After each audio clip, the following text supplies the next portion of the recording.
Cervical pain, back pain, knee pain, vertigo, अगर ये सारी चीजें इन दवाइयों से ठीक होती ना तो सोशल मीडिया पे इन लोगों की ये इमेज देखने को नहीं मिलती। दोस्तों, मेडिसिन, इंजेक्शन, सर्जरी प्रॉब्लम के कॉज पे नहीं, प्रॉब्लम के इफेक्ट पर काम करती है, जिसके कारण cervical pain, back pain, knee pain, vertigo बार बार रिपीट होता रहता है। दोस्तों, अगर ऐसा आपके साथ हुआ है तो you are at the right place. मैं हमेशा कहता हूँ प्रॉब्लम के इफेक्ट पर नहीं, प्रॉब्लम के रूट कॉज पे काम करो। सोचो आपके घर में कहीं टैप वाटर ऑन है और आपका पानी ओवरफ्लो हो रहा है, पूरा घर गीला हो रहा है। ये बताइए अब आपको कब तक फर्श साफ करना पड़ेगा? और समझदार लोग कहते हैं जब तक नल बंद नहीं करोगे। मैं कहता हूँ आप भी अपनी टैप्स ढूंढनी शुरू करें। और हम में से कई लोग अज्ञानतावश सिम्टम्स को ठीक करने में लगे रहते हैं। आज आपकी काफी प्रॉब्लम्स और बीमारियां गलत जानकारी की वजह से हैं, जैसे गलत बैठना, गलत खड़े होना और गलत सोना। दोस्तों, आप चाहे अमीर हो या गरीब, हमारी ह्यूमन बॉडी के रूल्स एक रिक्शे वाले के लिए भी वही रहेंगे और एक राजा के लिए भी वही है। इसलिए मैं आपके लिए लेकर आ रहा हूँ 2 दिन की live workshop, reverse spine pain without medicine, जहां आपको मिलेगा अपने 3 रूट कॉज आइडेंटिफाई करने का तरीका और कई सारे स्पेशल गिफ्ट। आपको अपने कई सवालों के जवाब मिलेंगे इस जूम की लाइव वर्कशॉप में। नीचे दिए गए लिंक पर क्लिक करें, साइन अप करें और मिलते हैं अपकमिंग वर्कशॉप में। God bless you. शिव यानी कि महादेव यानी कि नीलकंठ, उन्होंने ध्यान की 114 प्रक्रियाओं की खोज की। ऐसे ही हम समाज में देखते हैं कि नाना प्रकार की ध्यान की प्रणालियां बनी हुई हैं। हर आदमी, हर गुरु अपने तरीके से ध्यान करवाने में लगा हुआ है, लेकिन जब एक सामान्य आदमी ध्यान करने के लिए बैठता है तो उसका दिमाग, उसका मस्तिष्क, उसका मन इन्हीं चीजों में उलझकर रह जाता है कि मैं ध्यान की कौन सी प्रणाली अपनाऊं, किस विधि से मैं ध्यान करूं। और इसी वजह से जब वो ध्यान करने बैठता है तो उसके मन में नाना प्रकार की ध्यान की प्रणालियां चल रही होती है। वो सोचता है कि मुझे इस विधि से तो कुछ प्राप्त नहीं हो रहा, हो सकता है कि मैं दूसरी विधि का प्रयास करूं तो मैं वहां गहरे ध्यान में उतर जाऊं। और यही विचार उसके ध्यान की सबसे बड़ी रुकावट बन जाती है। अब सवाल ये है कि कौन सी ध्यान की प्रणाली ऐसी है जो हर एक प्राणी के लिए बनी है, सर्वत्र बनी है, सबके लिए बनी है। एक ऐसी प्रणाली जिसमें कोई भी आदमी किसी भी प्रकार का मस्तिष्क और मन आसानी से ध्यान में प्रवेश कर जाए। क्या सचमुच कोई ऐसी तकनीक या ऐसा तरीका है जिसके द्वारा हमें नाना प्रकार के ध्यान सीखने की आवश्यकता ही ना पड़े और वो एक प्रणाली, एकमात्र ध्यान की प्रक्रिया सभी ध्यान की प्रक्रियाओं को अपने अंदर शामिल कर ले, जिसके परिणाम स्वरूप आपको जो परिणाम 114 ध्यान की प्रक्रियाएं खत्म करने के बाद प्राप्त होता, वो एकमात्र एक ही प्रक्रिया से हासिल हो जाए। तो सोचिए आपकी ध्यान की यात्रा कितनी सुगम हो जाएगी।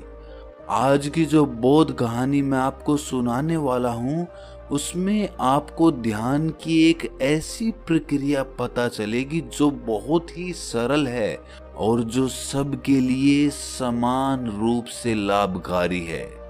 इससे पहले कि आप इस कहानी में खो जाएं, इस चैनल को सब्सक्राइब जरूर कर लें। तो चलिए कहानी शुरू करते हैं। बात उस समय की है जब भगवान बुद्ध अपनी सत्य की यात्रा पूरी कर चुके थे। उन्हें आत्मज्ञान प्राप्त हो चुका था और उसके बाद उन्होंने अपने सारे शिष्यों को अलग अलग दिशाओं में भेजकर आम लोगों के बीच ध्यान की प्रक्रियाएं समझाने के लिए उन्हें जन साधारण के बीच भेज दिया। इनमें से बहुत से भिक्षु अलग अलग दिशाओं में जाकर, अलग अलग गांवों में जाकर लोगों को ध्यान के बारे में जागरूक करने लगे। वो कुछ दिन उस गांव में ठहरते, उस गांव के लोगों को ध्यान की प्रक्रियाओं के बारे में समझाते और कुछ दिन उन्हें ध्यान करवाने के बाद वो अगले गांव में चले जाते। एक दिन एक बौद्ध भिक्षु एक गांव के लोगों को ध्यान के बारे में उपदेश दे रहे थे। ध्यान किस प्रकार किया जाता है, ध्यान की गहराइयाँ क्या है और ध्यान एक आम इंसान के लिए क्यों जरूरी है, इसके बारे में पूरा व्याख्यान हो रहा था। तभी व्याख्यान के बीच में एक 20 साल का लड़का खड़ा होकर उनसे पूछता है कि हे भंते, मुझे लगता है कि ध्यान सिर्फ बुजुर्ग लोगों के लिए बना है। जो मेरी उम्र के लोग हैं, जो युवा हैं, जिन्हें जीवन में अभी कुछ हासिल करना है, उन्हें ध्यान करने से क्या प्राप्त होगा? ध्यान तो एक कोने में चुपचाप बैठकर किया जाता है, उसमें तो कुछ किया ही नहीं जाता। तो फिर युवाओं के लिए इसका क्या फायदा? और अगर देश का युवा यूं ध्यान करने के लिए कोने में घंटों तक बैठ गया तो वो देश की प्रगति में कैसे अपना हिस्सा देगा? क्या उसका जीवन व्यर्थ नहीं हो जाएगा? सिर्फ ध्यान में बैठे रहो, कुछ काम धाम करने की जरूरत है नहीं। सवाल बड़ा ही तार्किक था। आप लोगों के मन में भी ऐसा सवाल उठता तो जरूर होगा, लेकिन इसका जवाब क्या है? बात सही है कि अगर आज आप अपनी युवावस्था में ध्यान की प्रक्रियाओं में जुड़ जाते हैं, ध्यान करने लग जाते हैं, घंटों ध्यान में बैठे रहते हैं, तो घर की व्यवस्था कैसे चलेगी? क्योंकि युवा को तो घर से बाहर निकलकर कमाना ही पड़ेगा अगर अपने परिवार का भरण पोषण करना है। तो एक युवा किस प्रकार ध्यान की प्रणालियों का अभ्यास करते हुए अपना काम सुचारू रूप से जारी रख सकता है? ये सुनकर वो बौद्ध भिक्षु मुस्कुराते हुए बोला कि हे भंते, ध्यान का मतलब कोने में आंख बंद करके बैठ जाना नहीं होता है।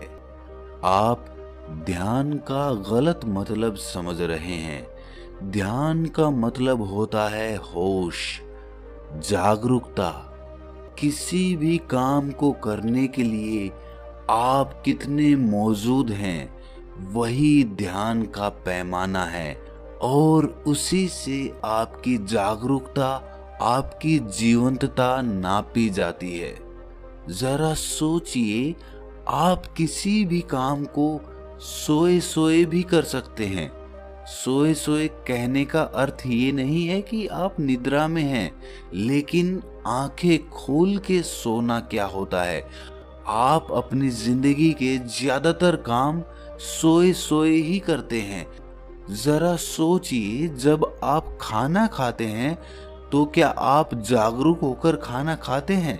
नहीं, आपका ध्यान, आपका मस्तिष्क, आपका मन किसी दूसरे विचारों में भटक रहा होता है और आपकी जुबान और आपका मुंह यहाँ पर खाना खाने के लिए चल रहा होता है।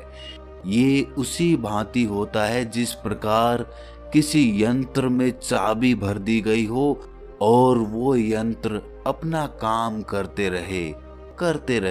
उसके लिए उसे कुछ सोचने की जरूरत नहीं है, उसके लिए उसे वहां पर मौजूद होने की जरूरत नहीं है, क्योंकि उसमें चाबी भरी जा चुकी है। और इसी प्रकार हम अपने जीवन के अधिकतर काम करते हैं। हम जागरूक होकर नहीं करते, हम एक यंत्र की भांति सोए सोए सारा काम करते रहते हैं। लेकिन अगर आपको परमानंद का स्वाद चखना है, आपको प्रकृति में छुपी हुई उस दिव्य सत्ता को पहचानना है, उस परमात्मा की मौजूदगी का एहसास लेना है, तो आपको यंत्र ना बनते हुए एक जागरूक आदमी बनना होगा, जागरूक होकर अपना काम करना होगा। क्योंकि आप जब जागेंगे तभी तो आप अपनी खुली आंखों से उस दिव्य सत्ता को पहचान पाएंगे। कुछ लोग ध्यान को अपना फर्ज समझकर करते हैं। इस प्रकार के लोग नित्य ध्यान में बैठते हैं। उन्हें लगता है कि एक सीमित समय तक ध्यान में बैठने के बाद उनकी ध्यान की प्रक्रिया समाप्त हो गई, अब वो पूरा दिन आराम से जी सकते हैं।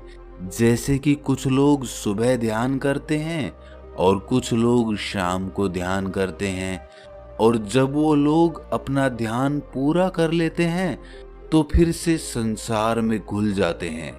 उन्हें लगता है कि वो 1 घंटे का ध्यान ही उनके लिए काफी होता है। और दूसरे प्रकार के लोग होते हैं जिन्हें लगता है कि ध्यान करने की कोई आवश्यकता ही नहीं होती है, अपने हर काम को ध्यान से करो और वही ध्यान बन जाता है। लेकिन समझने की बात है यहाँ पे कि दोनों ही लोग कहीं ना कहीं उल्टी दिशा में चले जा रहे हैं। ध्यान किस प्रकार किया जाता है? आखिर जब हम बैठते हैं अपनी आंखें बंद करके तो हमें क्या हासिल होता है, उससे क्या मिलता है? जब आप अपनी आंखें बंद करके किसी भी प्रकार का ध्यान लगाते हैं, सांसों का ध्यान हो सकता है, तीसरे नेत्र का ध्यान हो सकता है, कुंडलिनी ध्यान हो सकता है, ध्यान कई प्रकार के हैं। लेकिन जब आप ध्यान करने के लिए बैठते हैं तो आपके अंदर क्या परिवर्तन होते हैं? जरा सोचिए। आप अपनी सांसों पे ध्यान लगाना शुरू करते हैं। आप अपनी सांसों को निरंतर देख रहे हैं, वो किस नाक से आ रही है, किस नाक से जा रही है, नाक के कौन से कोने से टकरा रही है। आप ये एक दृष्टा की भांति देख रहे हैं। इससे आपके अंदर क्या परिवर्तन होंगे? सबसे बड़ा परिवर्तन जो होगा वो ये कि आप जागरूक बनेंगे, आप संवेदनशील बनेंगे। जरा सोचिए कि आपकी सांसें वर्तमान में चल रही हैं, और जब आप अपना ध्यान सांसों पर लगाना चालू करते हैं तो आप कहीं ना कहीं अपने अतीत और अपने भविष्य से कटकर वर्तमान में आ जाते हैं। और जब आप बारीकी से एक दृष्टा की भांति अपनी सांसों को देखते हैं तो कहीं ना कहीं आपकी जागरूकता, आपका होश, चीजों को देखने का आपका नजरिया, आपकी दृष्टि और भी बारीक बन जाती है। आप और भी ज्यादा जागरूक हो जाते हैं और भी ज्यादा होश में आने लगते हैं। लेकिन वो ध्यान या वो होश तभी कारगर साबित होगा जब आप दिन में कोई भी काम करते वक्त अपनी वो जागरूकता, वो होश जो आपने 1 घंटे प्राप्त करके हासिल किया है उसे बरकरार रख पाएं, हर काम को होश में जागरूक होकर कर पाएं। तभी वो 1 घंटे ध्यान करने का परिणाम आपको हासिल होगा। लेकिन अधिकतर लोग क्या करते हैं, वो 1 घंटा ध्यान में बैठते हैं और उसके बाद उसी पुराने ढर्रे से अपना जीवन जीते हैं, उसी प्रकार कार्य करते हैं, सोए सोए एक यंत्र की भांति कार्य करते रहते हैं। लेकिन वही काम वो जागरूक होकर होश में भी कर सकते हैं। इसीलिए जब भी आप बैठकर कोई ध्यान करते हैं तो वही ध्यान, वही होश आपके पूरे दिन को संचालित करना चाहिए। हर काम को पूर्ण रूप से शामिल होकर करें। ये नहीं कि आपके विचार कहीं हैं और आप एक यंत्र के भांति उस काम पर लगे हुए हैं। तो इस प्रकार के ध्यान का क्या मतलब रह जाता है? ध्यान का मतलब होता है आपको संगठित करना, आपको सम्मिलित करना। जब आपके शरीर का रोम रोम किसी काम में शामिल हो जाए, सम्मिलित हो जाए, तो वही काम आपके लिए ध्यान बन जाता है। इसीलिए जागरूक होकर किसी काम को पूरे सम्मिलित होकर कीजिए, पूरा रोम रोम लगा दीजिए, उस काम में रम जाइए। उसके बाद आप निर्विचार के भाव को भी अनुभव कर पाएंगे। निर्विचार यानी कि मस्तिष्क में कोई भी विचार नहीं, किसी प्रकार का, ना अतीत का ना भविष्य का। बस आप उसी काम में लगे हुए हैं और उस काम को वर्तमान में करते हुए आपके दिमाग में विचार नहीं दौड़ेंगे। आपका दिमाग निर्विचार हो जाएगा, एकदम शुद्ध हो जाएगा, एकदम शांत हो जाएगा। और उस वक्त, उस क्षण, उस पल आप ध्यान के बारे में समझ पाओगे, आप ध्यान की अनुभूति ले पाओगे, आप ध्यान का रस चख पाओगे। तब आपको पता चलेगा कि ध्यान क्या है और ध्यान में कितना आनंद है। जब आप किसी काम को निरंतर बिना विचारों के करते हैं तो आप ध्यान में ही होते हैं, और जब आप काम पूरा कर लेते हैं, खत्म कर लेते हैं, तो आपको एहसास होता है कि मैं इतनी देर से काम कर रहा था, मुझे तो लगता है कि मैंने ये काम अभी अभी शुरू किया था। मतलब आपको उस काम से कोई थकान नहीं होगी, आपको ऊब पैदा नहीं होगी, बल्कि वही काम आपके लिए आनंद बन जाएगा। पर याद रहे, जब भी हम कोई ध्यान बैठकर करते हैं, आंखें बंद करके करते हैं, तो हमें उसमें कोई प्रयास नहीं करना है अपनी सांसों पे ध्यान लगाने का या अपने विचारों को हटाने का। आपको केवल दृष्टा मात्र बनना है, देखने वाला बनना है कि हमारी सांसें कहाँ से आ रही हैं, कहाँ को जा रही हैं, नाक के कौन से कोने से टकरा रही है। अधिकतर लोग ध्यान में संघर्ष करने लगते हैं। संघर्ष किस बात का? अपने विचारों को खाली करने का, अपना ध्यान एक ही केंद्र पे केंद्रित करने का। और उसी वजह से हमारे अंदर विरोधाभास पैदा होने लगता है। हमारा मन कहीं जा रहा है, लेकिन हम उसे खींचकर वापस उसी जगह पर लाना चाहते हैं, जिसकी वजह से एक खिंचाव, एक तनाव पैदा होता है मन में, जो हमें ध्यान में जाने से रोकता है। इसीलिए हमें दृष्टा मात्र बनना है, साक्षी मात्र बनना है हर उस चीज का जो हमारे आसपास, हमारे अंदर घटित हो रही है। एक सूत्र जो आपको ध्यान में और भी गहरे लेकर जाएगा, वो आपको बता रहा हूं। जब आप सांस अपने अंदर लेते हैं तो अनुभव कीजिए, महसूस कीजिए कि आप हर प्राणी मात्र का, पूरे संसार का दुख अपने अंदर ले रहे हैं, अपने अंदर समाहित कर रहे हैं। और जब आप अपनी सांसें बाहर छोड़ते हैं तो अनुभव कीजिए, महसूस कीजिए कि आप अपने अंदर की सारी खुशी, सारा आनंद इस संसार को दे रहे हैं, इस संसार पर बिखेर रहे हैं। इससे क्या होगा कि आपके मन के अंदर, आपके हृदय के अंदर एक करुणा का उदय होगा, और करुणा में हृदय ही परमात्मा के सबसे करीब होता है। अगर आपके मन में करुणा का उदय हो जाता है हर प्राणी मात्र के प्रति, तो आप परमात्मा के सबसे करीब होते हैं। फिर आप इस प्रकृति में छुपी हुई उस दिव्य सत्ता को देख पाएंगे, उसको पहचान पाएंगे, उसको अनुभव कर पाएंगे। आपका रोम रोम ये मानने पर मजबूर हो जाएगा कि हाँ, प्रकृति में ही परमात्मा बसता है, हर प्राणी मात्र में परमात्मा बसता है। आप अपनी सहूलियत के हिसाब से किसी भी प्रकार का ध्यान अपना सकते हैं। रोज उसका अभ्यास कीजिए और पूरे दिन में उस ध्यान का असर देखिए। धीरे धीरे आप प्रयास से शुरू करेंगे, लेकिन कुछ समय बाद वो प्रयास खत्म हो जाएगा।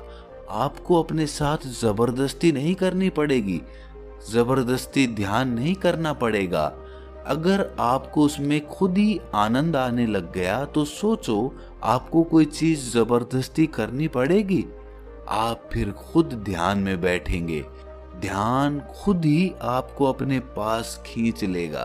अब आपको कोई जबरदस्ती नहीं करनी, अब ध्यान खुद आपका मार्गदर्शन करेगा।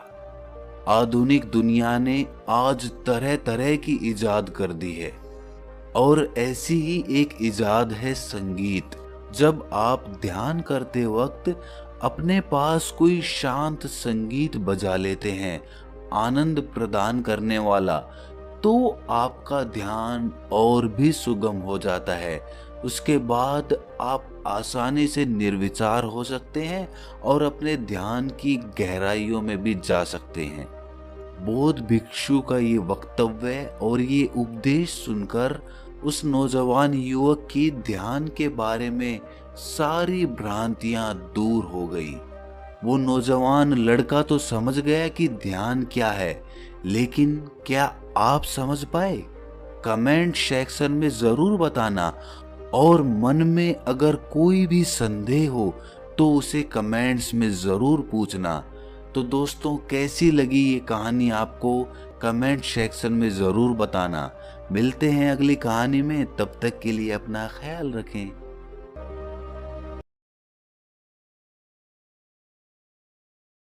Thanks for watching. Please subscribe.